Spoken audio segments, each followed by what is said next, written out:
The wall at Jericho was an impenetrable force to any army that was trying to overtake the city.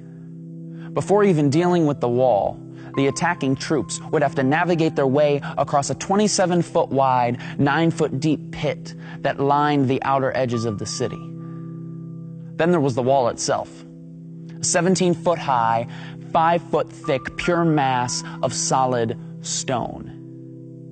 If the attacking army managed to get this far without being shot down by archers, all that was left was to defeat the well-trained Canaanite army that was waiting within. This was the reality for a young leader named Joshua and his ragtag Israelite army. These Israelites, who had seen an entire generation live and die while wandering through the desert, were tired, hungry, and facing what seemed like an impossible task, a hopeless situation. Now, I haven't lived very long, but I've lived long enough to know this, that running into walls is a part of life. And the bigger the wall, the more hopeless the situation can seem. The large walls of sickness, loss, divorce, addiction, they pop up all around us and they seem impenetrable. And just like the wall at Jericho, these walls rarely stand alone. The walls of our lives are often accompanied by a deep pit of pain, suffering, and despair, and all the while an army of hopelessness attacks us on every side.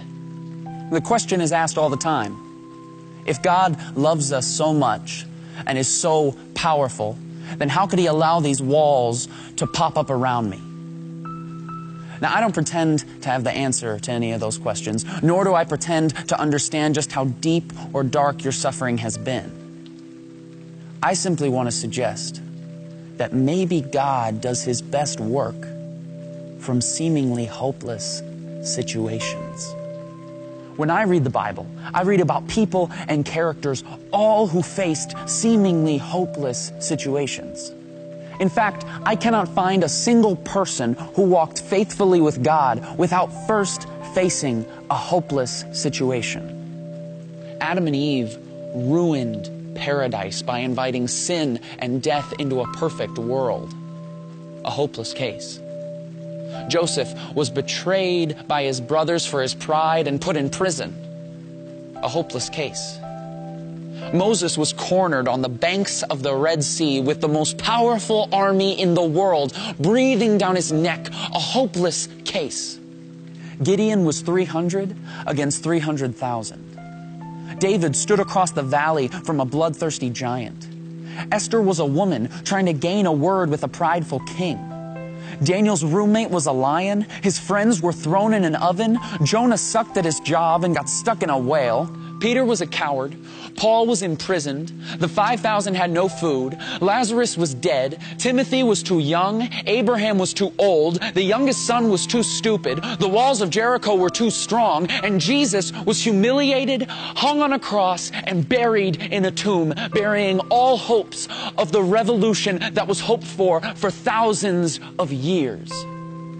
Now, everybody was ready to close the book on these stories. The end, game over. But if there's one thing we learn from the Scriptures, it's that we can never place a period where God has placed a comma. Because when all other options have been worn out, when circumstances couldn't get worse, when everything else has failed, get ready, because that is exactly where God shows up. Because Joseph became second in command. The Red Sea parted. Gideon won without lifting a weapon. Goliath's head was on a plate. Esther spoke and the king listened. Daniel tamed the lion. The oven felt like room temperature. Nineveh repented. Peter became the rock.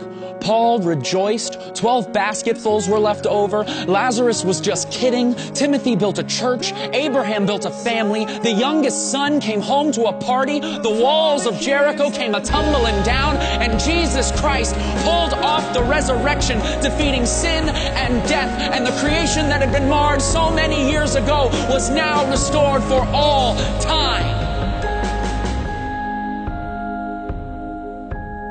With God, what seems like a hopeless situation is not only possible, it's favorable.